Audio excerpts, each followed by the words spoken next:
Everyone, welcome back to my channel. आज का जो हमारा टॉपिक है वो है थेरेपेटिक एंड क्लिनिकल न्यूट्रिशन। ठीक है, थेरेपेटिक एंड क्लिनिकल न्यूट्रिशन में हमारा क्या है कि किस तरीके से हम, अगर हमारे अंदर कोई न्यूट्रिशन की कमी है तो हम इसे किस तरीके से थेरेपी के थ्रू उस न्यूट्रिशन की कमी को दूर करेंगे। ठीक है, तो वो कोई भी हो सकती है। जैसे कि जब आपने देखा था डाइजेशन, हमने पूरा डाइजेशन वाला चैप्टर पढ़ा था जिसमें हमने डाइजेशन, एब्जॉर्प्शन, मेटाबॉलिज्म और एक्सक्रीशन सब पे बात की थी। ठीक है, तो अगर हमारी डाइजेशन पे, एब्जॉर्प्शन पे, मेटाबॉलिज्म में और एक्सक्रीशन में कोई प्रॉब्लम है तो उस प्रॉब्लम को सॉल्व करने का काम भी कौन करता है? थेरेपेटिक न्यूट्रिशन के थ्रू हम कर सकते हैं। मान लीजिए आप खा तो रहे हो लेकिन आपके जितने भी आपने न्यूट्रिएंट्स लिए हैं वो बॉडी में सही से डाइजेस्ट नहीं हो रहे, ठीक है, एब्जॉर्ब नहीं हो रहे हैं, मेटाबोलाइज नहीं हो रहे हैं और एक्सक्रीट नहीं हो रहे हैं। तो इससे क्या तो इसकी भी प्रॉब्लम के बारे में हमें किससे हेल्प मिलेगी? थेरेपेटिक न्यूट्रिशन से हमें हेल्प मिलेगी। ठीक है, इसमें quantitative and qualitative modification version of basic nutritious diet. ठीक है, जो हम रेगुलर डाइट लेते हैं अपनी, वैसी ही न्यूट्रिशियस डाइट में हम क्या कर सकते हैं? उसमें क्वांटिटेटिव और क्वालिटेटिव मॉडिफिकेशन कर सकते हैं। मतलब कि मात्रा में कमी करना है या फिर उसकी क्वालिटी में कमी करना है। जैसे कि आपने देखा होगा हम रोज़ जो भी खाते हैं, ठीक है, जैसे अगर मान लीजिए हम रोटी खाते हैं तो रोटी और हमें कॉन्स्टिपेशन की प्रॉब्लम रहती है तो हम क्या कर सकते हैं? उसमें rich fibre diet, rich fibre आटे वाली रोटी बना सकते हैं। तो ये क्या हो जाएगा? उसकी क्वालिटी में चेंज हो जाएगा। ठीक है, इसके अलावा कभी कभार क्या होता है, घर में आप देखोगे तो आटे में हम क्या मिला लेते हैं? चने का आटा भी मिक्स कर लेते हैं। तो उससे क्या होता है? एक रिच प्रोटीन डाइट भी हमारी हो जाती है जिसे हम आटा बोलते हैं। ठीक है, सप्लीमेंट्री न्यूट्रिशन का जो हमने चैप्टर पढ़ा था जिसमें हम क्या करते हैं? सप्लीमेंट्री न्यूट्रिशन में हमारे जो सीरियल और पल्सेस हैं दोनों में से ही मिल करके क्या बनाते हैं? एक अच्छा प्रोटीनियस डाइट बनाते हैं। तो वो हम क्या करते हैं? अपने आटे में ही मिक्स कर लेते हैं। ठीक है, तो ये सब क्या है? आपके क्वालिटेटिव वर्जन आप कर सकते हो, मॉडिफिकेशन कर सकते हो। ठीक है, soft diet for patients with dental problem. ठीक है, अगर किसी पेशेंट में डेंटल प्रॉब्लम है, दांतों में कोई दिक्कत है, दांतों में पेन है या फिर हो सकता है उसका कोई डेंटल ट्रीटमेंट चल रहा है, तो उसको क्या दे सकते हो आप? उसकी डाइट की कंसिस्टेंसी में बदलाव कर सकते हो। जैसे कि सूप हो गए, लिक्विड डाइट हो गई, सॉफ्ट डाइट हो गई, पतली डाइट हो गई। तो इस तरीके की डाइट में हम कंसिस्टेंसी में चेंज करके, ऐसे दलिया, ठीक है, इस तरीके से हम उसको दे सकते हैं। ठीक है, helpful in control in disease, decrease body weight. ठीक है, इसके अलावा ये किस किस में काम आता है आपका? थेरेपेटिक न्यूट्रिशन आपका अगर कोई डिजीज़ है तो उसको भी कंट्रोल करने में ही काम आती है। और जैसे मान लीजिए आपके बॉडी वेट को अगर आपको डिक्रीज़ करना है तो सबसे पहले आप क्या करोगे? अपने खाने में से जितना भी फैट है उसको मिनिमम कर दोगे। यानी कि अगर आपको 20 ग्राम फैट की रिक्वायरमेंट है तो पूरा तो आप नहीं हटा सकते क्योंकि फैट के अपने भी रोल्स हैं ना, कि अगर फैट नहीं होगा तो फैट सॉल्युबल विटामिन अपना काम नहीं कर पाएंगे। आपके बहुत सारे रोल्स जो फैट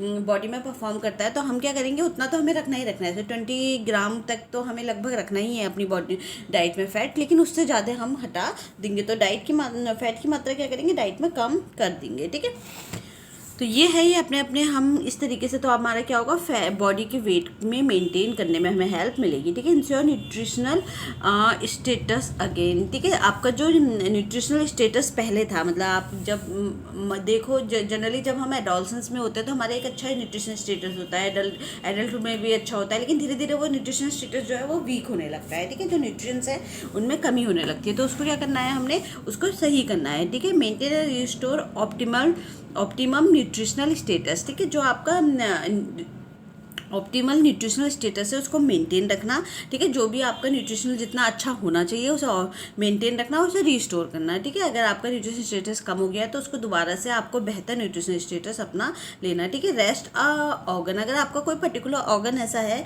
जिसमें कोई दिक्कत है, ठीक है, जैसे कि मान लो गॉल ब्लैडर आपका सही काम नहीं कर रहा, आपका लीवर सही काम नहीं कर रहा, गॉल ब्लैडर काम नहीं कर रहा, तो आप क्या करोगे? क्योंकि लीवर और गॉल ब्लैडर का मेन काम क्या है? बाइल जूस बनाना। बाइल जूस को कहाँ जरूरत पड़ती है? जहाँ पे हमें क्या करना होता है? फैट को तोड़ना होता है। ठीक है, तो हम क्या करेंगे? अपनी डाइट में ऑलरेडी ही फैट कम लेने लगेंगे ताकि बाइल जूस नहीं भी बन रहा है तब भी हमारा जो लीवर है और जो हमारा गॉल ब्लैडर है उसे आराम मिले और वो बिना बाइल जूस के भी हमारी बॉडी में फैट का डाइजेशन जो है वो होता रहे। ठीक है, तो इस तरीके से हमें किसी एक पर्टिकुलर ऑर्गन को अगर रेस्ट देना है तब भी हमें थेरेपेटिक न्यूट्रिशन से हेल्प मिलती है।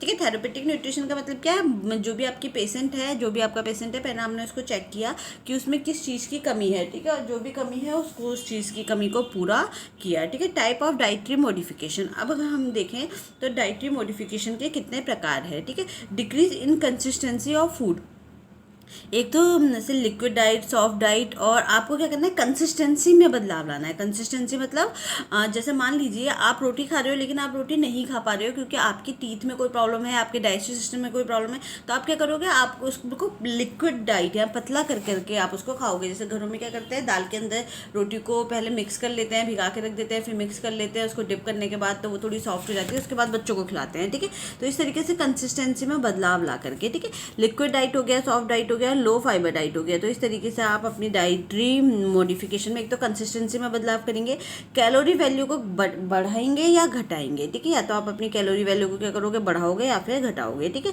तो डिक्रीज कैलोरी वैल्यू, ठीक है, ओबिसिटी, अगर आपके अंदर मोटापा है तो आप क्या करोगे, फूड है उसमें कैलोरी को घटाओगे। ठीक है, कार्बोहाइड्रेट कम लोगे, फैट कम लोगे, और आपके अगर कैलोरी को बढ़ाना है, अगर बर्न है, जैसे कि आप कोई व्यक्ति जल गया है या उसमें कोई प्रॉब्लम है कि उसको जैसे फीवर हो गया, उसमें क्या करना है, आपको अपनी कैलोरी की वैल्यू को बढ़ाना है। ठीक है, तो आप क्या कर सकते हो, अपनी डाइट के थ्रू कैलोरी को घटा और बढ़ा सकते हो। जैसे फीवर के केस में हम कैलोरी को बढ़ाएंगे, और आपकी जो ओबिसिटी के केस में आप क्या करोगे, कैलोरी की रिक्वायरमेंट को डाइट के थ्रू घटाओगे। ठीक है, रिमूव एनी फूड कंपोनेंट्स। ठीक है, किसी एक पर्टिकुलर फूड कंपोनेंट्स को भी हम हटाएंगे। जैसे मान लीजिए आपका जो पेशेंट है वो क्या है, आपका सियालिक डिजीज़ जो हमने पढ़ी थी कि पेशेंट की अगर सियालिक डिजीज़ है तो आप क्या करोगे, उसमें ग्लूटीन फ्री डाइट दोगे उसे। ठीक है, तो इसके थ्रू आप इस तरीके की डाइट भी दोगे कि किसी पर्टिकुलर ऐसे लैक्टोज इंटॉलरेंस है तो उसके उसमें से मिल्क पूरी तरीके से हटा देंगे हम। ठीक है, तो ये सब हमारा एक पर्टिकुलर कोई प्रॉब्लम है तो उसमें से भी आपको न्यूट्रिएंट्स को क्या करना है,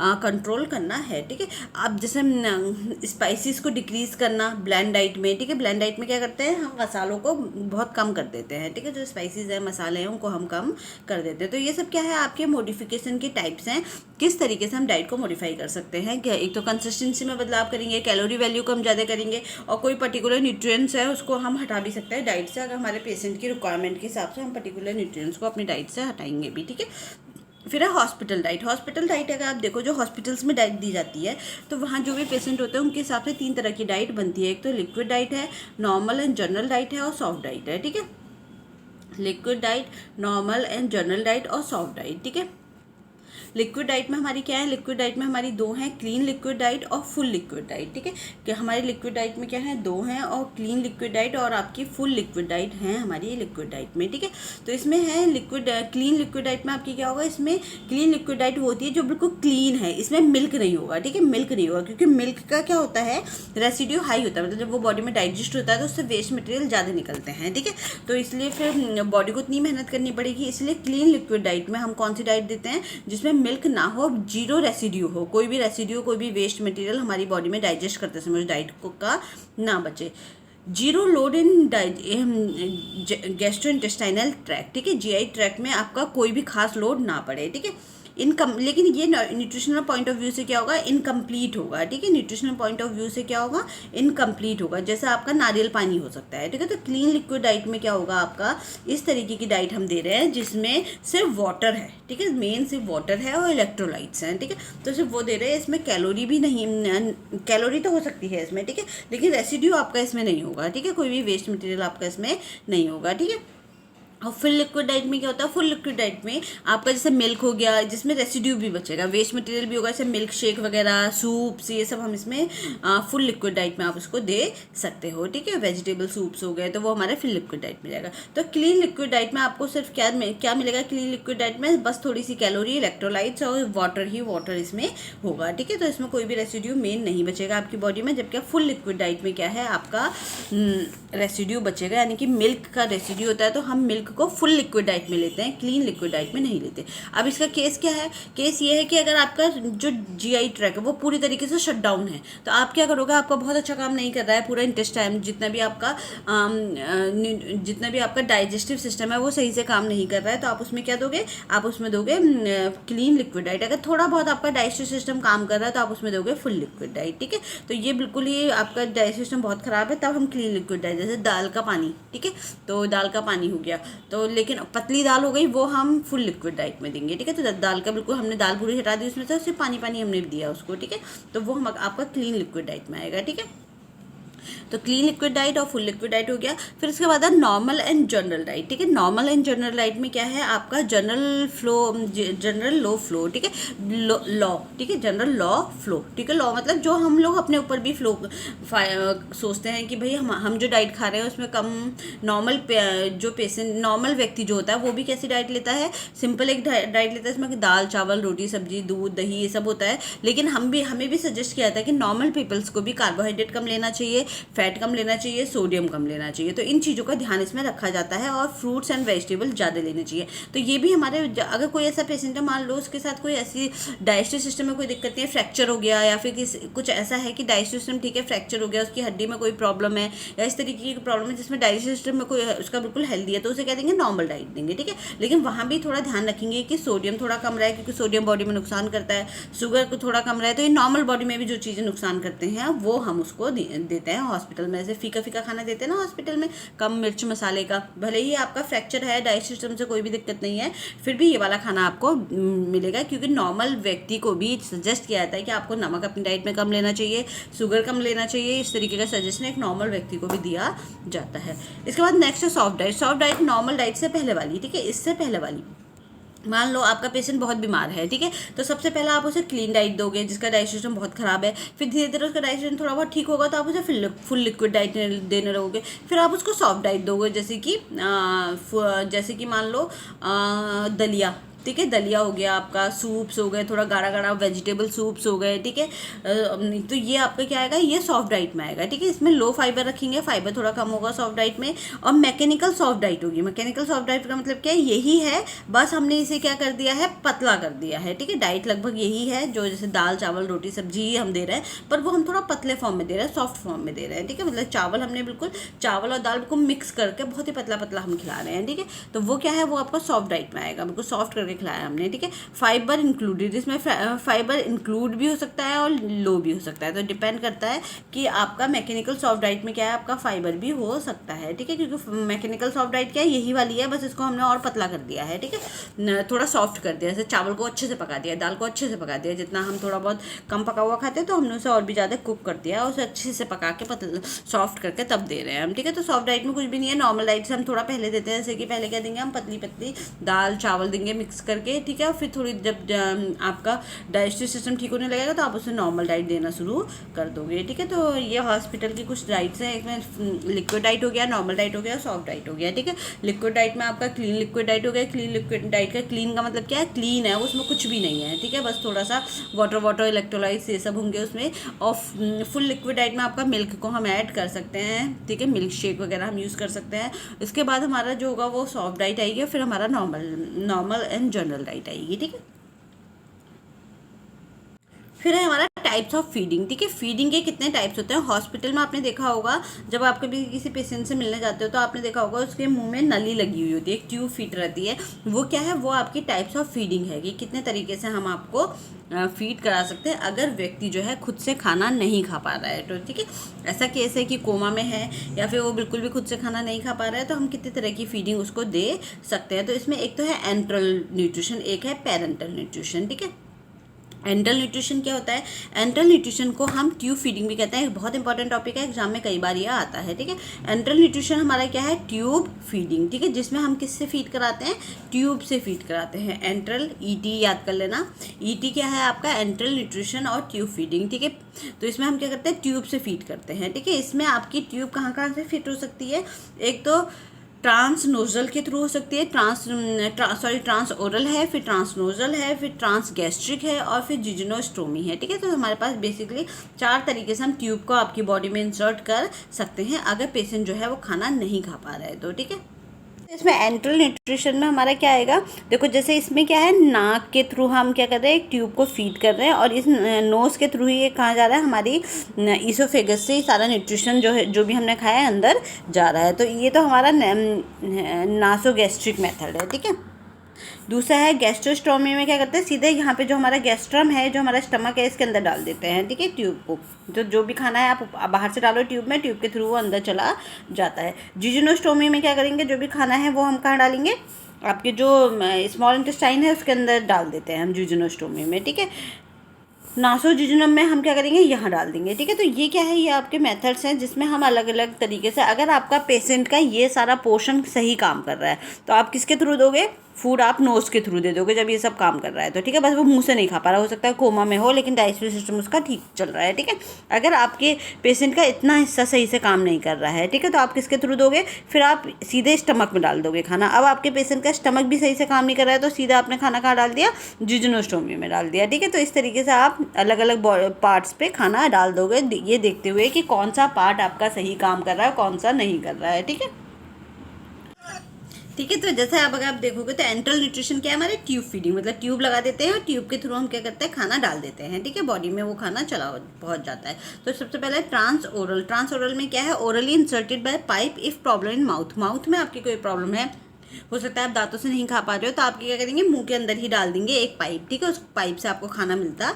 रहेगा। ठीक है, ट्रांस, लेकिन यहाँ पे कौन सा खाना डालेंगे, यहाँ से बिल्कुल सॉफ्ट खाना डालेंगे क्योंकि दांत अपना काम तो नहीं कर पा रहे ना, टीथ से वो चुई नहीं कर पाएगा, तो वो सॉफ्ट खाना इसमें डाला जाएगा। ठीक है, ट्रांसनोजल में क्या है, tube through nose to oesophagus. ठीक है, तो हम क्या करते हैं, जो हमारी नाक है, नोज है, उससे ईसोफेगस तक की हम एक ट्यूब डाल देते हैं जिससे खाना जो है सीधे आपका चला जाता है, जिसे नासोगैस्ट्रिक भी हम बोलते हैं। ठीक है, फिर है ट्रांस गैस्ट्रिक। इसमें क्या कहते हैं, ट्यूब हम सीधे सीधे स्टमक में डाल देंगे, गैस्ट्रोस्टोमी भी हम इसको बोलते हैं। ठीक है, फिर जिजोनोस्टोमी में हम क्या करते हैं, इसमें हम tube feeding in small intestine. ठीक है, सीधे ट्यूब के थ्रू कहाँ पहुंचा देंगे, न्यूट्रिएंट्स को स्मॉल इंटेस्टाइन में पहुंचा देंगे। ठीक है, अब इसमें क्या है, आपका एंट्रल न्यूट्रिशन पढ़ रहे हैं हम, ये इसमें रिकवर न्यूट्रिशन स्टेटस। अब इसमें आपका ये भी देखेंगे कि अगर आपका स्टमक सही काम कर रहा है, हमें ऐसा नहीं करना है कि स्टमक सही काम कर रहा है फिर भी हम स्मॉल इंटेस्टाइन में डाल दें, तो इससे क्या होगा, स्टमक का और भी डैमेज पहुंचेगा। तो जो भी बॉडी पार्ट्स आपके काम कर रहा है, आपको उस बॉडी पार्ट्स को पूरा यूटिलाइज करना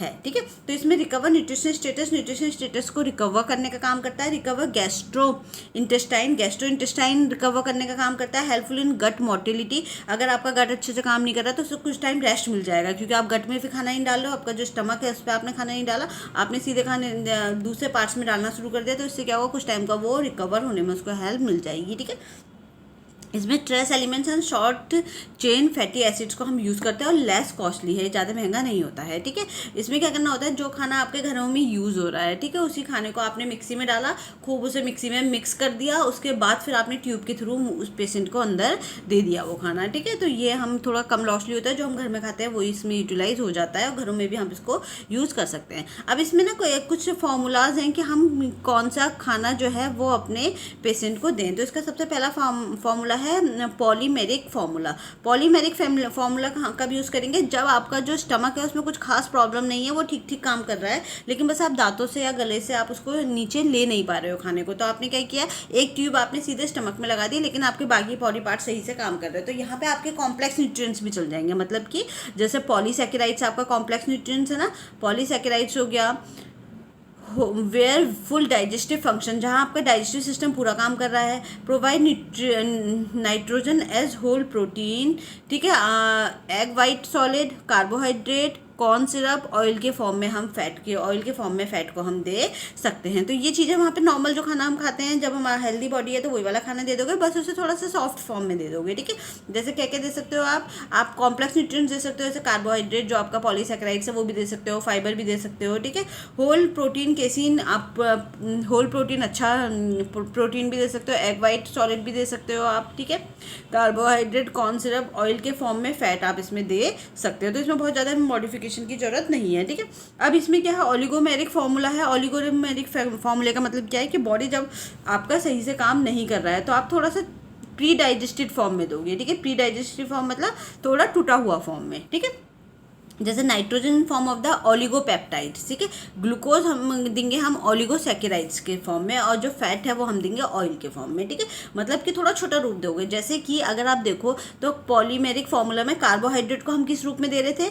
हम दे रहे हैं पॉलीसैकेराइड्स के रूप में, यानी कि ग्लूकोज की बहुत लंबी चेंज होती है, स्टार्च हो गया, सेलुलोज हो गया, उस फॉर्म में दे रहे हैं हम। ठीक है, लेकिन ओलिगोसैकेराइड्स में हम छोटी फॉर्म वाले देंगे। ठीक है, जैसे कि डाइसैकेराइड्स हो गए। ठीक है, डाइसैकेराइड्स हो गए, छोटी फॉर्म वाले प्रोटीन हो गए जो बॉडी में आसानी से कम मेहनत में टूट जाते हैं। ठीक है, तो ये ओलिगो फॉर्मूला हो गया। ये सब हमने जब हमने कार्बोहाइड्रेट वाले चैप्टर पढ़े हैं तो बहुत अच्छे से सिखा है कि क्या ओलिगोसैकेराइड्स होता है, क्या पॉलीसैकेराइड्स होता है। पॉली का मतलब क्या होता है, बहुत सारी चेन है जिसमें, ठीक है, तो हम उसे यहाँ तो वो चेन अपने आप ही टूट के बॉडी में यूटिलाइज हो जाएगी। ओलिगोसैकेराइड्स में क्या, छोटी चेन वाले फूड आइटम देंगे। ठीक है, जैसे कि आपने क्या दिया, 2-3 चेन वाले कार्बोहाइड्रेट दे दिए, 2-3 चेन वाले फैट दे दिए। ठीक है, तो वो क्या हो गया हमारा ओलिगोसैकेराइड्स, जैसे बटर हो गया। ठीक है, यहाँ हम बटर दे सकते हैं, क्यों, क्योंकि बटर क्या है, इजीली बॉडी में टूटने में आसानी रहती है, छोटी चेन का होता है वो। ठीक है, तो ये pre digestive form of food है ये आपका, nitrogen in form of the oligosaccharides. Oligopeptide, oligopeptide का मतलब क्या है, छोटी फॉर्म वाला प्रोटीन। ठीक है, ओलिगोपेप्टाइड कौन से होते हैं, जिसमें छोटी फॉर्म वाले प्रोटीन जुड़े हुए होते हैं, किससे, पेप्टाइड बॉन्ड से। ठीक है, ग्लूकोज हो गया, इसके बाद ओलिगोसैकेराइड्स हो गए। तो ये सब चीज़ें हमारी किस में है, ओलियोमेरिक फार्मूला में आएंगी। ठीक है, फिर इसके बाद है मॉड्यूलर फार्मूला। मॉड्यूलर फार्मूला क्या है आपका, ओनली अ पर्टिकुलर न्यूट्रिएंट्स। इसमें हम एक पर्टिकुलर न्यूट्रिएंट्स देते हैं जिसकी कमी होती है, जैसे कि प्रोटीन ही दे दो बॉडी में सीधे सीधे मॉड्यूलर फार्मूला में। ठीक है, मेन जो हमें दिखाई दे रहा है कि प्रोटीन की बहुत कमी है, तो सीधे सीधे प्रोटीन डाल दिया, सीधे सीधे फैट डाल दिया, सीधे सीधे कार्बोहाइड्रेट डाल दिया बॉडी में। ठीक है, विटामिन डाल दिए, इलेक्ट्रोलाइट्स डाल दिए, तो ये किस में आ जाएंगे, ये आपके मॉड्यूलर फार्मूला में आ जाएंगे, जिस चीज़ की हमें पता है पेशेंट के अंदर प्रॉब्लम है। ठीक है, अब ये क्या है, फिर नेक्स्ट है फोर्थ वाला है, इसमें ब्लेंडराइज्ड फीड। ठीक है, इसमें क्या करते हैं, जो हम खाना घर में कुक कर रहे हैं, सिंपल खाना, उसी को हमने ग्राइंड किया और उसकी कंसिस्टेंसी जो है उसे फिक्स, उसमें थोड़ा पानी डाल के उसे और ज़्यादा ग्राइंड करके उसे बिल्कुल पतला बना दिया। ठीक है, तो ये क्या है, ये आपका इजीली डाइजेस्टेबल है। लॉन्ग टर्म न्यूट्रिशनल मैनेजमेंट, आप बहुत लंबे समय तक, अगर हमारा पेशेंट ऐसा है कि आप उसे हमेशा ही इसी तरीके के खाने में रहना है, ठीक है, उसे जो भी फूड खाएगा वो ट्यूब के थ्रू ही खाएगा, तो वहाँ पर तो आप बहुत लंबे समय तक हॉस्पिटल में नहीं रह सकते हो। तो आप क्या करोगे, ब्लेंडराइज्ड फीड उनके लिए यूज रहेगा। घर में जो भी खाना बन रहा है उसको सबको मिक्स किया, ठीक है, मिक्सी में डाला, उसे अच्छे से ब्लेंड कर दिया, उसे अच्छे से पतला कर दिया, उसके बाद वो बॉडी में डाला। ठीक है, लॉन्ग टर्म न्यूट्रिशनल मैनेजमेंट है और नेचुरल फूड आइटम्स में हम इसको यूज़ कर सकते हैं। ठीक है, तो ये आपके 4 तरह के हो गए हैं। पहला है आपका पॉलीसैकेराइड्स, पॉलीमेरिक फार्मूला, ठीक है, जिसमें हम थोड़ा कॉम्प्लेक्स स्ट्रक्चर वाले न्यूट्रिएंट्स को भी दे सकते हैं अपने पेशेंट को। ओलिगोमेरिक में थोड़े सिंपल स्ट्रक्चर वाले को देंगे। थर्ड है मॉड्यूलर फार्मूला, इसमें एक पर्टिकुलर न्यूट्रिएंट्स देंगे हम अपने पेशेंट को। ब्लेंडराइज्ड वाले में क्या है, पूरा ब्लेंड करके खाने को देंगे, ठीक है, हम पेशेंट को। तो ये हमारा क्या था, ये हमारा था एंट्रल न्यूट्रिशन। ठीक है, तो एंट्रल न्यूट्रिशन में हमारा क्या क्या आया, एंट्रल न्यूट्रिशन में ट्रांसओरल आया, ट्रांसनोजल आया, ट्रांसगैस्ट्रिक आया और आपका जिजनोस्टोमी आया। ठीक है, इसके अंदर हमने देखा कि डाइट कितनी तरह की हुई हमारी, इसमें ओलिगोमेरिक फार्मूला दे सकते हैं हम, polymeric formula, oligomeric formula, modular formula और आपका ब्लेंडराइज्ड फार्मूला। ठीक है, तो ये हमारा एंट्रल न्यूट्रिशन का था। और एंट्रल के बाद जो नेक्स्ट है वो है पेरेंटल न्यूट्रिशन। ठीक है, एंट्रल का पहला था, फिर दूसरा है पेरेंटल न्यूट्रिशन। पेरेंटल न्यूट्रिशन में आपने देखा होगा, जब कभी आप बेहोश हो जाते हो तो आपको डॉक्टर क्या करता है, आपकी हाथ में ड्रिप लगा के आपको ग्लूकोज चढ़ा देता है, तो वो क्या है, वो आपका एंट्रल न्यूट्रिशन है। क्यों, क्योंकि उस समय आपको तुरंत एनर्जी चाहिए, क्योंकि आप बेहोश हो चुके हैं। इसका मतलब क्या है, आपके अंदर बहुत एनर्जी की कमी हो गई है, तो तुरंत वो क्या करेगा, ग्लूकोज लेकर के, सिंपल फार्मूला लेकर के आपकी नसों में चढ़ा देगा। क्योंकि खाना भी खाते हैं तो क्या होता है, जो भी हमने खाना खाया वो बाद में जाके ग्लूकोज में टूटेगा और ग्लूकोज में टूट के नसों में जाके हमें एनर्जी देगा। अब हम इतनी बुरी कंडीशन में हैं, चक्कर ही खा के गिर गए हैं, तो सीधा ग्लूकोज ही हमारी नसों में आ जाएगा ना। तो ये क्या है, आपका पेरेंटल न्यूट्रिशन में कहलाता है। भोजन सीधे नसों में दिया जाता है, इसमें क्या होगा, भोजन सीधे नसों में दिया जाएगा। Intravenous through veins when GI fully shut down. ठीक है, ये हम तब यूज़ करेंगे एंट्रल न्यूट्रिशन। एक तो इंट्रावेनस है, इंट्रावेनस मतलब वेन्स के थ्रू, नसों के थ्रू हम देते हैं। ठीक है, वेन्स के थ्रू हम इसको देंगे। ठीक है, और इसमें क्या है, जीआई जो है आपका फुली शट डाउन हो जाता है। जब आपका जीआई ट्रैक्ट जो है वो फुली शट डाउन हो जाएगा, पूरा बंद हो जाएगा, तो हम ये वाला न्यूट्रिशन जो है वो यूज़ करते हैं। इसमें भोजन जो है सीधे नसों में दिया जाता है। ठीक है, ये एग्जाम में आया हुआ क्वेश्चन है कि वेन्स के थ्रू, सीधे नसों के थ्रू हम कौन सा भोजन देते हैं, तो हम देते हैं पेरेंटल न्यूट्रिशन। ठीक है, इसमें जैसे ग्लूकोज हो गया, अमीनो एसिड हो गया, फैटी एसिड हो गया, स्पेशल फूड मिक्सचर्स हो गए, इन सबको हम इकट्ठा ही अपनी नसों में दे देते हैं। क्योंकि बाद में भी तो यही होता है ना, जो भी हम खाते हैं टूटता है, फिर किस में टूटता है, ग्लूकोज में टूटता है, अमीनो एसिड में टूटता है, फैटी एसिड में टूटता है, और यही हमारी नसों में जाकर के glucose, amino acid, fatty acid हमारी बॉडी में काम करते हैं। तो हम ऐसे ही इनको सिंपल फॉर्म में देते हैं ताकि जो है सीधे वो हमारी बॉडी में काम कर ले और जो डाइजेशन होने वाला टाइम है वो बच जाए। ठीक है, अब इसके अंदर दो है, एक है टोटल पेरेंटल न्यूट्रिशन TPN और एक है पेरिफेरल पेरेंटल न्यूट्रिशन। ठीक है, टोटल पेरेंटल न्यूट्रिशन क्या होता है आपका, मतलब कि बॉडी जो है पूरे तरीके से इसी पे डिपेंड है, तो इसको क्या बोलेंगे, टोटल पेरेंटल न्यूट्रिशन TPN। ठीक है, टोटल पेरेंटल न्यूट्रिशन पूरी तरीके से बॉडी जो है नसों वाले, जो हम नस के थ्रू जो न्यूट्रिशन दे रहे हैं उसी पे डिपेंड है। ठीक है, जैसे इसमें क्या करता है, हमारी जो हार्ट है उसकी तरफ क्या जाती है, एक वेन जाती है जिसे हम बोलते हैं सुपर वेना कावा। ठीक है, सुपर वेना कावा वेन होती है large when for heart, heart के लिए एक बहुत बड़ी वेन होती है, इसमें हम न्यूट्रिएंट्स को डाल देते हैं। जैसे ये हमारा हार्ट है, एक नस इस तरफ जा रही है सुपर वेना कावा, इसके अंदर हमने क्या डाल दिया, न्यूट्रिएंट्स को डाल दिया है। ठीक है, तो ये इसके अंदर ग्लूकोज डाल दिया हमने, इसके अंदर अमीनो एसिड डाल दिए हैं। ठीक है, और ये वाला जो हमारा टोटल न्यूट्रिशन हम कब यूज़ करते हैं, जब आपको कॉन्स डिजीज होती है, शॉर्ट बॉवल सिंड्रोम हो गए आपके। ठीक है, और आपका अनकंट्रोलेबल वॉमिटिंग होगी, आपकी वॉमिटिंग उल्टियाँ जो है वो रुक नहीं रही है और लंबे समय के लिए। ठीक है, तब हम ये वाले न्यूट्रिशन का यूज़ करते हैं। कौन सी डिजीज़ क्या होती है, effect lining of the digestive system, मतलब जो आपका डाइजेस्टिव सिस्टम है, ठीक है, जो GI ट्रैक है, इसकी जो लाइनिंग होती है ना उस पर वो इफेक्टेड हो जाती है, तो वो न्यूट्रिएंट्स को एब्जॉर्ब नहीं कर पाती, तो उसे क्या बोलते हैं, उसे कॉन्स डिजीज़ बोलते हैं। तो जब वो न्यूट्रिएंट्स को एब्जॉर्ब ही नहीं कर पाएगी तो हमारे खाना खाने का कोई फ़ायदा ही नहीं है, नसों तक खाना पहुँच ही नहीं पाएगा, तो उस केस में हमें क्या करना पड़ेगा, सीधे नसों में खाना डालना पड़ेगा। ठीक है, lining of the digestive system, short bowel syndrome, part of small intestine, small intestine और लार्ज इंटेस्टाइन का एक पार्ट है, इसमें क्या होगा आपका, शॉर्ट बॉवल सिंड्रोम में क्या होता है, इसमें ना ऐसे कोई आपके स्मॉल इंटेस्टाइन या लार्ज इंटेस्टाइन में कोई दिक्कत आ गई है तो डॉक्टर क्या करता है, सर्जरी के थ्रू उस पर्टिकुलर पार्ट को ही रिमूव कर देता है। तो अब अगर इतनी बड़ी आपकी स्मॉल इंटेस्टाइन है जिसमें से इतना पार्ट उसने रिमूव कर दिया है, ठीक है, डॉक्टर ने, क्यों, क्योंकि उसमें कोई दिक्कत थी। अब जब वो रिमूव कर दिया गया है तो हमारी स्मॉल इंटेस्टाइन या लार्ज इंटेस्टाइन जो है, स्मॉल इंटेस्टाइन स्पेशली, ये क्या हो गई है, ये छोटी हो गई है। अब ये छोटी हो गई है तो न्यूट्रिएंट्स भी तो कम लेगी ना ये, क्योंकि इसका मेन काम है न्यूट्रिएंट्स को एब्जॉर्ब करके बॉडी तक पहुंचाना, सेल्स तक पहुंचाना। तो अब जब यही छोटी हो गई, आधी हो गई है, तो ये न्यूट्रिएंट्स भी कम लेगी। ठीक है, तो उसे बोलते हैं short bowel syndrome. Part of small intestine and large intestine removed, तो इसमें न्यूट्रिएंट्स की एब्जॉर्बेंसी जो होती है वो पुअर हो जाती है। ठीक है, तो हमारे पास कॉन्स डिजीज हो गई। कॉन्स डिजीज में क्या होता है, जो आपकी स्मॉल इंटेस्टाइन है उसकी जो लाइनिंग है उसमें कोई दिक्कत आ जाती है, इससे वो न्यूट्रिएंट्स को एब्जॉर्ब नहीं कर पाती, तो हमें क्या करना पड़ेगा, न्यूट्रिएंट्स को किसके थ्रू देना होगा, हमें वेन्स के थ्रू देना होगा न्यूट्रिएंट्स को। ठीक है, और कौन सी वेन है वो, लार्ज वेन फॉर हार्ट, हम इसे बोल सकते हैं सुपर वेना कावा। ठीक है, तो हमें उसे वेन्स के थ्रू देना होगा। उसके बाद नेक्स्ट है आपका पेरिफेरल पेरेंटल न्यूट्रिशन। इसमें क्या है आपका, ये supply nutrition through smaller peripheral veins. ठीक है, इसमें क्या होता है, छोटे मोटे, जैसे मान लो आपको चक्कर आ गया तो वो क्या करेगा, आपकी हाथ की जो छोटी मोटी नसें होती हैं इनके थ्रू न्यूट्रिएंट्स को दे देगा। ठीक है, इसमें ये supplementary nutrition for short period, ये छोटे मोटे टाइम के लिए, एक बार चक्कर आ गया, आप वीक हो तो आपको थोड़ी देर के लिए ग्लूकोज चढ़ा दिया, तो ये छोटे मोटे समय के लिए, छोटे मोटे समय में इसको यूज़ कर लेता है पेरिफेरल पेरेंटल न्यूट्रिशन। ये लंबे समय के लिए, जब आपकी बॉडी में डाइजेस्टिव सिस्टम बहुत ख़राब है, ठीक है, आप बिल्कुल नहीं खा पा रहे हो खाना,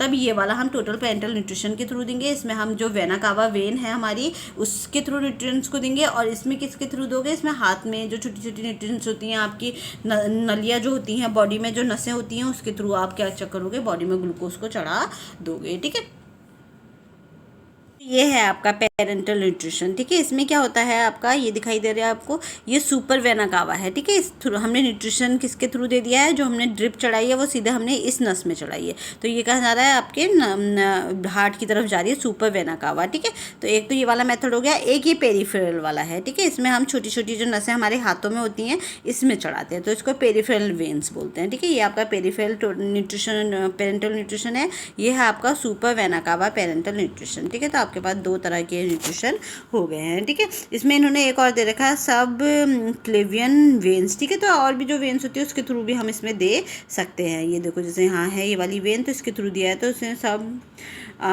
सब डेवियन वेन्स के थ्रू भी इन्होंने दे रखा है, तो इसको बोलते हैं हम टोटल पेरेंटल न्यूट्रिशन। ठीक है, तो ये हमारा आज जो हमने पढ़ा, ये पूरा टॉपिक हमारा कवर हो गया है, जिसमें हमने आज थेरेपेटिक क्लिनिकल न्यूट्रिशन के थ्रू पढ़ा, मतलब कि जिसके थ्रू, थेरेपी के थ्रू हमारी बॉडी में जो हम न्यूट्रिशन लेते हैं तो वो कौन कौन से मेथड्स होते हैं। फिर हमने हॉस्पिटल डाइट पढ़ी, फिर हमने टाइप्स ऑफ फीडिंग पे पढ़ा, पेरेंटल और एंट्रल, इसमें से बहुत क्वेश्चंस बनते हैं। ठीक है, thank you everyone, have a nice day.